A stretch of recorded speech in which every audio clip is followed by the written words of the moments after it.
Selamat datang kembali tuan-tuan dan nyonya-nyonya. Kita lanjutkan kembali kisah kehidupan Tuan Wira Darmadi yang jenius. Mohon dibantu subscribe yang belum subscribe ya. Untuk yang sudah dukung channel ini terima kasih. Mari kita lanjutkan ceritanya. Bab 599. Wira tersenyum sejenak. Dia sama sekali tidak menolak ajakan Farel karena merasa agak segan. Apalagi, Wira ingin memperluas bisnisnya ke Provinsi Jawali. Dengan bantuan keluarga Barus, Wira akan merasa jauh lebih leluasa untuk mencapai tujuannya. Ada 3 tempat terbaik di Provinsi Jawali, yaitu Restoran Karunia, Rumah Bordil Vion, dan Danau Jawali. Malam ini, aku akan mengadakan pesta di Danau Jawali. Aku sudah mengundang koki dari Restoran Karunia dan penyanyi dari Rumah Bordil Vion untuk menemani kita. Kita akan mengobrol dan minum bersama sambil menikmati pemandangan danau. Bagaimana menurutmu? Tanya Farel. Sebelum datang ke Provinsi Jawali, Wira telah mengetahui 3 tempat ini.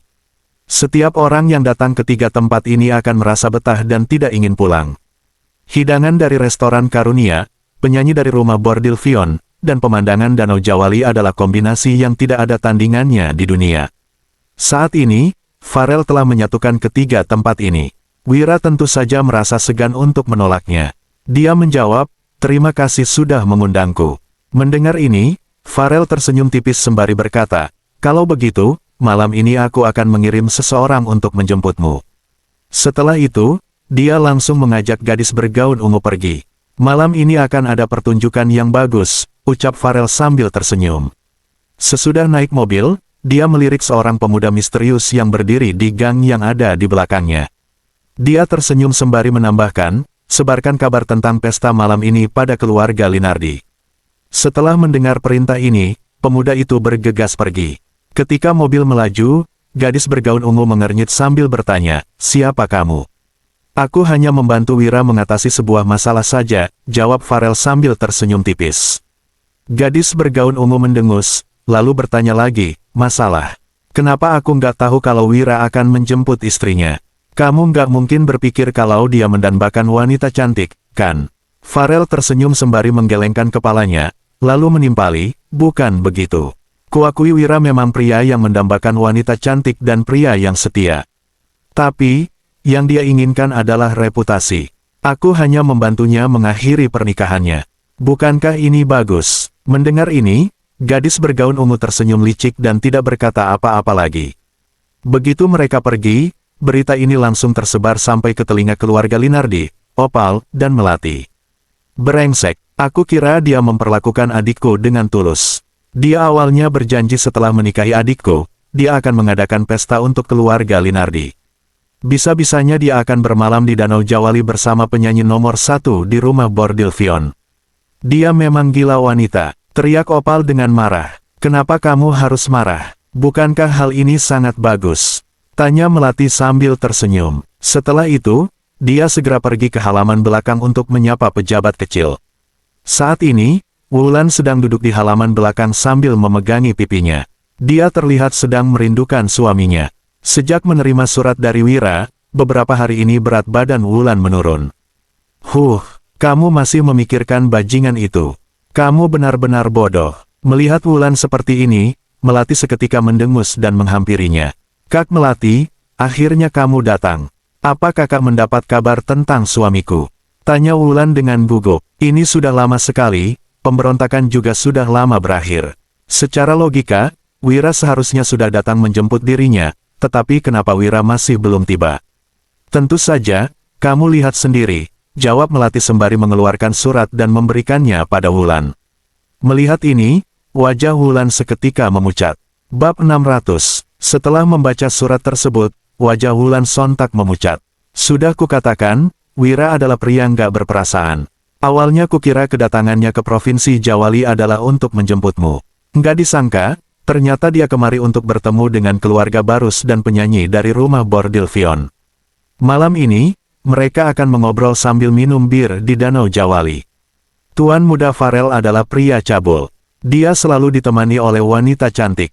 Kalau mereka berdua bersama, apa yang akan mereka lakukan?" ujar Melati memanaskan suasana sambil tersenyum licik. Jika Wulan menyerah dengan pernikahannya, rencana ini akan berhasil. Lagi pula, Melati sama sekali tidak menganggap serius Wira. Nggak mungkin, Wira nggak akan mungkin memperlakukanku seperti ini. Nggak mungkin, aku mau bertemu dengan Wira. Setelah mengatakan ini, Wulan hendak pergi. Namun, Melati menghalanginya dan berkata, "Wulan, kamu lugu sekali. Kalau kamu pergi sekarang, kamu akan mewakili nama baik keluarga Linardi. Wira sudah melakukan hal yang memalukan. Kalau kamu pergi menemuinya, kamu hanya akan membuat ayah dan Kak Opal marah besar." Ujar Melati dengan buru-buru. Dia bahkan membawa-bawa nama kepala keluarga Linardi. Aku ingin meminta penjelasan dari Wira. Meskipun dia benar-benar nggak menginginkanku lagi, aku mau mendengar dari mulutnya secara langsung. Ucap Wulan. Dia sama sekali tidak percaya bahwa suaminya akan melakukan hal seperti ini. Wira datang ke Provinsi Jawali pasti untuk menjemputnya. Kamu benar-benar keras kepala. Lupakan saja, aku nggak bisa mengatakan apa-apa lagi padamu. Tapi, kamu nggak boleh menemui Wira. Kamu memang nggak peduli, tapi keluarga Linardi masih peduli dengan nama baik.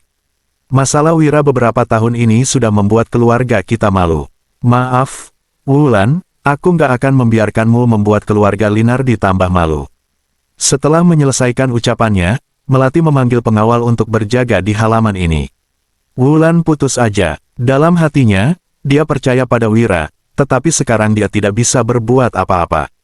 Dia hanya bisa duduk sambil menangis karena merasa sangat sedih. Di sisi lain, Danu telah kembali. "Kak Wira, aku sudah melakukan semua yang kamu minta. Jadi, apa kamu sudah bisa menjemput Kak Wulan?"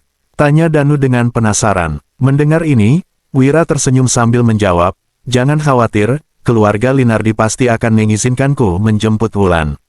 Wira sangat yakin bahwa Wulan tidak akan mengkhianati dirinya. Ini pasti rencana keluarga Linardi untuk menikahkan Wulan kepada putra gubernur. Apa mereka benar-benar mengira Wira tidak tahu? Jika bukan seperti itu, kenapa mereka tidak mengizinkan Wira masuk ke kediaman keluarga Linardi untuk bertemu dengan Wulan? Keluarga Linardi mengatakan bahwa Wulan tidak ingin menemui dirinya, jelas sekali ini hanya akal-akalan mereka. Wira tidak akan memusingkan masalah ini jika dia tidak menyadari kelicikan keluarga Linardi. Pada malam hari, sopir Farel sudah tiba. Wira naik ke mobil sambil memegang senapan.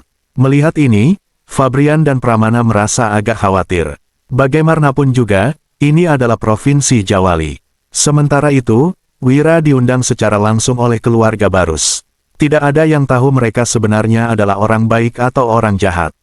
Pertunjukan akan segera dimulai. Kalau ingatanku nggak salah, penyanyi nomor 1 adalah Dewina. Farel benar-benar menghabiskan banyak uang demi Wira. Mendengar ini, Fabrian memegang dagunya dengan terkejut. Sementara itu, Pramana hanya mengernyit dan tidak mengatakan apapun. Beberapa saat kemudian, mobil tiba di tepi Danau Jawali. Meskipun sudah malam, lampu di sini sangat terang. Ada banyak orang yang berlalu lalang sehingga terlihat ramai. "Tuan Wahyudi, silakan," kata Farel menyambut kedatangan Wira. Dia sudah lama menunggu di sini. Ada perahu yang berhenti di tepi danau dengan lentera warna-warni. Orang yang tidak tahu pasti akan mengira bahwa ada yang mengadakan pernikahan di tempat ini. Wira tersenyum sejenak, lalu naik ke kapal bersama Farel. Ada pesta besar di dalam.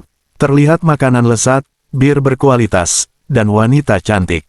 Bab 601. Biar ku perkenalkan, dia adalah Dewina, penyanyi nomor 1 di rumah bordil Vion sekaligus di Provinsi Jawali.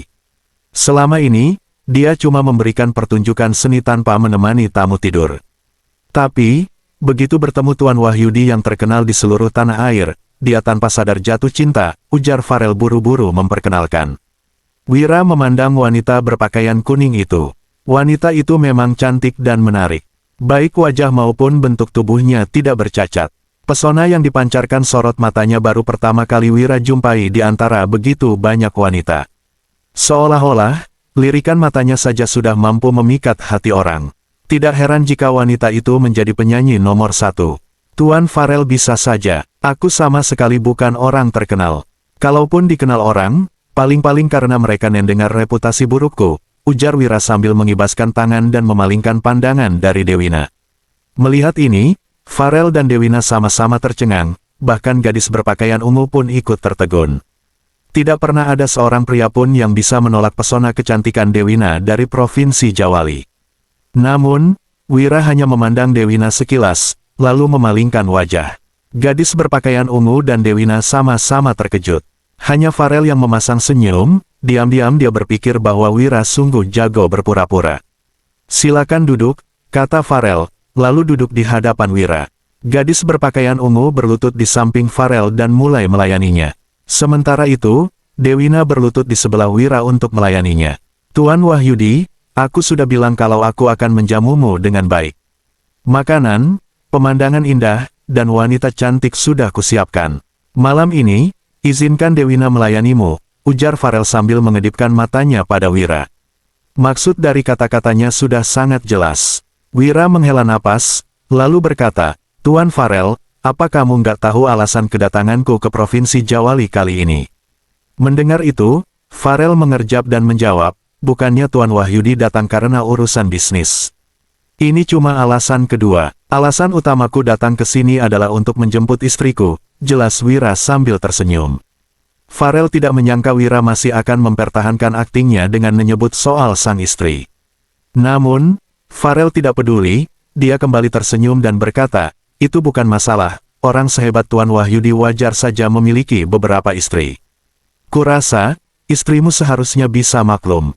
Wira menghela napas tanpa daya. Sepertinya Farel masih tidak mempercayai ucapannya tempo hari. "Tuan Farel, cinta sejatiku adalah istriku. Selain itu, aku nggak menyukai seorang wanita cuma dari kecantikannya. Ada satu pepatah yang bagus. Penampilan yang memesona itu sama, tapi jiwa yang menarik hanya satu di antara sejuta," ujar Wira. Kata-kata ini membuat Farel dan yang lainnya terkejut. Penampilan yang memesona itu sama, tapi jiwa yang menarik hanya satu di antara sejuta, gumam Farel. Ini pertama kalinya dia mendengarnya, tetapi dia harus mengakui bahwa kata-kata itu benar adanya. "Tuan Farel, terima kasih sudah mengundang Dewina untuk memeriahkan suasana. Tapi, kalau kamu punya maksud lain, aku nggak bisa tinggal lebih lama lagi. Tolong hentikan perahu di tepi danau, aku mau turun," kata Wira sambil berdiri. Farel makin terkejut mendengar kata-kata Wira ini. Mungkinkah dirinya sudah salah menilai Wira? Bukankah Wira itu pria yang bernafsu besar? Mengapa Wira bereaksi seperti ini sekarang? Apakah semua rumor itu salah? Bersambung.